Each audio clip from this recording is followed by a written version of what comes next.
Magandang araw sa inyo lahat. Ako nga po pala si Miles B. Angel R. Simpao at ngayon ay tatalakayin naman natin ang globalisasyong sosyo-kultural. Nang nakaraan ay tinalakay na natin ang globalisasyong teknolohikal at kung paano ito nakaka-apekto sa atin, kung ano ang positibo at negatibong epekto nito para sa atin. Ngayon naman ay maiugnay ko ito sa sosyo-kultural.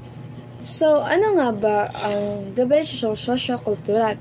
Ang globalisasyong sosyo-kultural ay proseso na mas mapabilis at mas malawak na ugnayan ng mga kultura, tradisyon at mga pamumuhay ng iba't ibang bansa dahil sa teknolohiya, komunikasyon at migrasyon. Nagdudulot ito ng pagpapalitan ng ideya, gawi, wika, pagkain, pananamit at musika at relihiyon. At may mga katangian rin ito. Ano nga ang katangian nito? Isa rito sa mga katangian ay nagpapalaganap ng kultura, mabilis na kumakalat ang uso, pelikula, K-pop, anime, Hollywood at iba pa. Lingid naman sa ating kaalaman, kung ano ang pinapanood natin ay yun din ang nagagaya natin. For example na lang, maraming sa kabataan ngayon ay mas nahuhumaling sa mga K-pop at mga K-drama o Korean drama. At dahil dito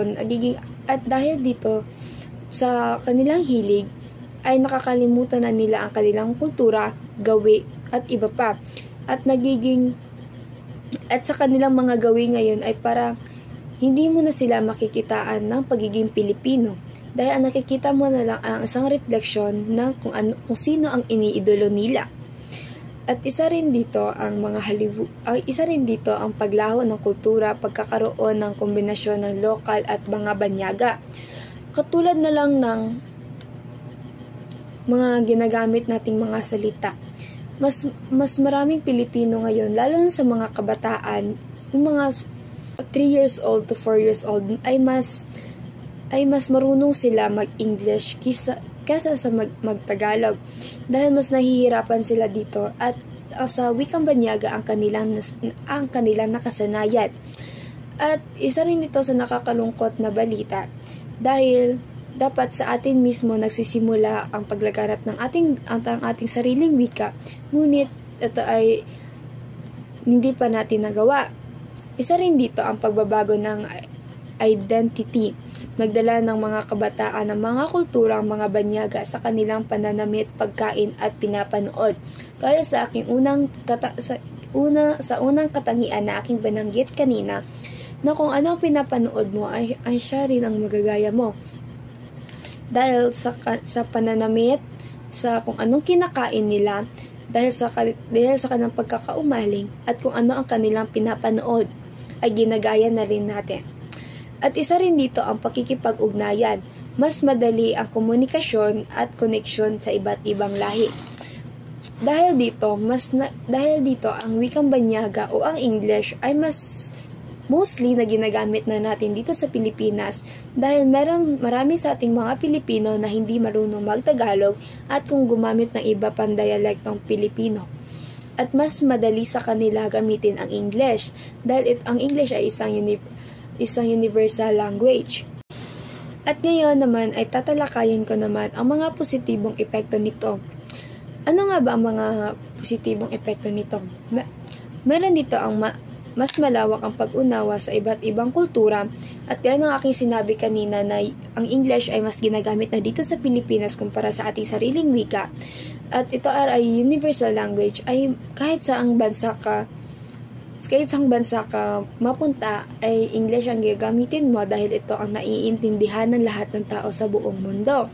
Isa rin dito ang pagkilala o pagkakaiba, diversity ng lahi, wika at tradisyon. Isa rin dito ay imbis na isang wika lang ang malalaman mo, isang dialekto lang ang masasanayan mo, ang kinamulatan mo simula ng bata ka, ay mas magiging multilingual kang tao at mas marami kang malalaman. Tulad na lang ng mga pag-Ingles o ang iba pa ay nag-aaral ng mga pag-Chinese, pag-Korean, mga ganon. At isa rin dito ang pagbukas ng oportunidad ng edukasyon at trabaho sa ibang bansa. Alam din naman natin na mahirap ay hindi mahirap ang Pilipinas dahil lang ito sa mga korap na mga politician. Pero dahil rin dito, mas maraming oportunidad ang mga Pilipino o ang ibang tao sa ibang bansa dahil mas maunlad ang kanilang ekonomiya dahil mas tutok dahil ang kanilang government ay masyadong nakatutok sa kanila. So, mas marami talagang oportunidad ang dumating doon. At isa rin dito ang pagpapayaman ng lokal sa kultura sa pamamagitan ng pagsama ng banyagang impluwensya. Dito ay napapayaman natin ang mga lokal natin ng mga produkto o mga kultura, mga wika sa pamamagitan ng pagsama o sa kanilang mga banyagang impluwensya. Tulad na lang ng, for example nito ay kung may mga tourist dito na dadating sa atin ay mas magiging maimpluwensya rin sila na gamitin ang ating wika at ating kultura sa kanilang pamumuhay. At dumako naman tayo sa mga negatibong epekto. Ano nga ba mga negatibong epekto nito? Dahil natalakay na natin ang mga positibong epekto, dito naman tayo sa negatibo. Pagkawala ng sariling kultura o identity. Dahil nga sa aking sinabi kanina, sa kahulugan ng globalisasyong sosyo-kultural, ay mas nakakalimutan na natin ang ating sariling wika, ang ating kultura, o ang ibang kultura na sa Pilipinas ay nalilimutan na ng mga ibang Pilipino. Ang kolonisasyon ng kultura o pangingibabaw ng mga banyaga kaysa sa mga lokal. Marami sa ating mga Pilipino na mas nakikitaan mo pa na ang kanilang mga traits sa ibang bansa kaysa sa pagiging Pinoy. At meron dito ang pagkakaroon ng karaniwang pamantayan.